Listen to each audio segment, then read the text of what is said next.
Chapter 17. Plastics. The line I followed led me directly to two parallel lines that looked almost identical in nature. I didn't know most of what I was looking at, except one line looked maybe like it had some giant blender things.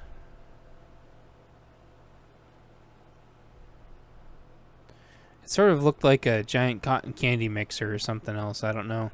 That must be the soft plastics line, I thought to myself. Everything else here was clean too, just like the fridges that they cleaned before they left. I wonder if they were planning on coming back, as if this was only a temporary measure, or maybe it was just that they had that much pride in their work, and that much respect for the machinery and appreciation for the company that they worked for. Could they have kept it this clean every day? I got to the end of the line and started searching around for the keys I needed to get through the upstairs gate. I also was keeping my eyes out for any other materials that would be helpful for me lasting the last few hours of night and getting my core temperature back up. The first thing I noticed is that the workstation still had a tiny bit of power to it, almost like it had residual power, like it was its own power source. I noticed this because the few of the lights still seemed to be on, or maybe it was only my light reflecting and I had started to have visual hallucinations. I wasn't sure anymore. But my mind started to wonder, what if this building got power from the recycling it had performed somehow? Had they rigged these systems to somehow actually get a little bit of energy back from the work they did and keep some in a battery to power some of their systems? Give me a break. That would be amazing if that was the case. I guess that explains part of what the metrics meant that I glossed over earlier. I looked around their kiosks some more at the different knobs and toggles and saw a lockbox with a logo of a piece of plastic wrap. There was no button to pop it open though. There was a light diode next to it, but it was dark and the mechanism was not opening up in its current state. No secret levers or buttons underneath, and the shivers were getting more frequent by the minute. This searching thing wasn't going to work if I'm a popsicle, and my brain isn't going to be working well much longer either, so yeah. I give myself a big hug and start shuffling my jacket around, trying to generate some kind of frictional heat or something. With that motion, I heard a plastic bag shuffling around. I thought to where the sound was coming from, and then I remembered I had put a plastic bag in my pocket earlier when my cat wouldn't stop playing with it. It was the sound that had woken me up. What would be more poetic than actually being able to put one of these divisive, but with any creativity whatsoever you can't find more uses for, multi-use bags back into a recycling machine to myself before I freeze to death? I don't know. I can't think of anything more cool than that for some reason, so anyway, I looked for the receptacle area and tried to crumple it up as best as I can. Then I throw it down the chute as far as it can go, and then I stood back to think some more. As I imagined the plastic wrap unwrapping inside to visit where so many of its plastic wrapping brothers and sisters had begun to meet their rebirth, I thought about how many times it had probably been re-been. Then I started getting a look around for other options and spotted the shop floor office. I would check there last before finally giving up, since there would be no place left to check. I shuffled to the sides a little bit to get a better look at the other lanes, but realized I could only see what the other plastics lane looked like with my flashlight. The other lanes were too far away for my flashlight to reach. It was at this point that the machine I was at started a very gentle and low power function. It was very weak, subtle, and brief, but in the silence over the warehouse I definitely heard it clearly. I looked over to the kiosk, then the receptacle, to recognize that the plastic bag was gone. This was very disorienting. I blinked a few times, shined my flashlight down the chute all around, trying not to drop my flashlight in, and no luck.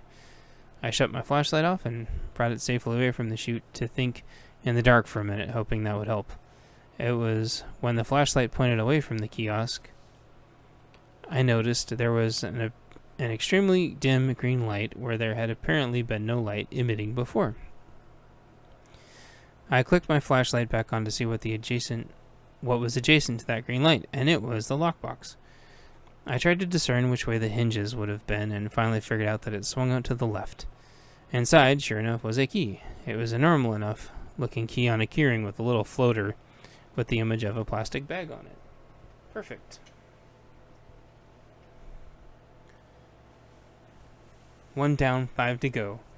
Hard plastics being right next to it, I pulled off the hard plastic bottle cap from my water bladder that I took out of my pocket for the occasion. It came off with a snap, and then I proceeded to pull all the other ones off too for good measure, since they were small. The caps were there simply to keep crud off the snap tops, so they weren't too critical to hold on to. After that, I rolled the caps down the chute. They bounced lightly and easily down the chute to where they needed to go. I shut my flashlight off and waited as I eyeballed the shop floor office from where I was. It took a minute or so, and the shivering was getting increasingly more frequent. Soon, a little light popped on next to the respective lockbox. I turned my flashlight back on and got a second key with my cold fingers. There was a water bottle on the logo on the floater. Hooray! I was close enough to the shop floor office now to decide that that's where I needed to go next. Then, I would head to the next line, or whatever it was. I can't see it from here. Chapter 18. Shop floor office. With 2 keys happily in my pocket and 4 more to go, I decided to check out the office they have on the shop floor. This also seemed like a good place to get another energy bar down, so I opened one up and shoved half in my mouth and started checking out the office. These offices are always different from normal offices, but also familiar in a comforting way. They usually have older computers complete with monitors that give you killer migraines and, of course, the horrible chairs. They usually still resemble offices, just much older offices that nobody would actually tolerate anymore if they had a choice or a voice. This one was refreshingly different, though. They had modern monitors, first of all, which is probably the first time I'd ever seen modern monitors that were actually decent sized in a shop office. The next thing I noticed is that they didn't have horribly uncomfortable chairs. I got my water back out and took a drink out of my hand. This was to make sure I was getting my pretend meal down properly, then put my water away. As a matter of observation, the office didn't have chairs at all. On the floor under each desk there were thick rubber shock-proof mats, and the tables were designed to be adjustable. Those mats cost a decent amount of money. Someone spent a sizable portion making sure these people didn't have to mess with back pain and not liking the height of their table. There were 6 supervisor desks, but they weren't closed-off hardware offices.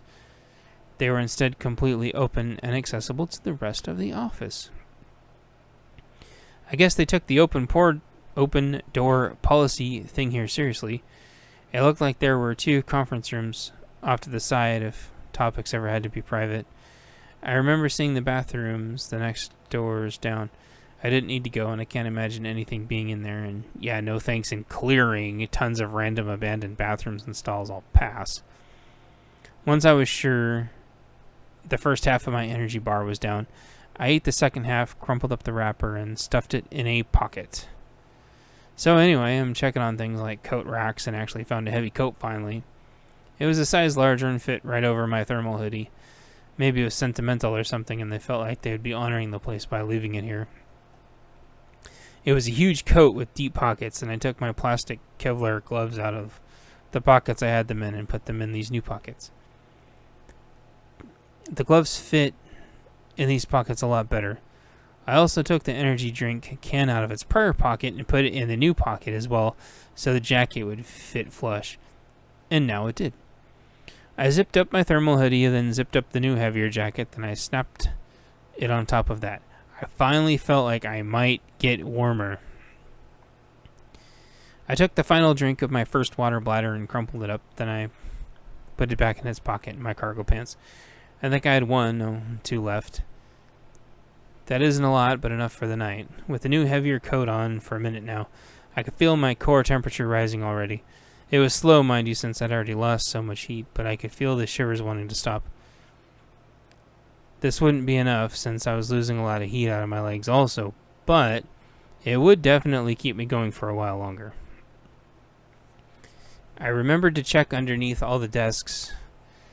Underneath each was an electric heater. I guess that makes sense with all these fancy desks. They had cabinets, though, and I remembered to check the cabinets. Thankfully, I found something I could not believe. They had a propane space heater with a hose going to nothing.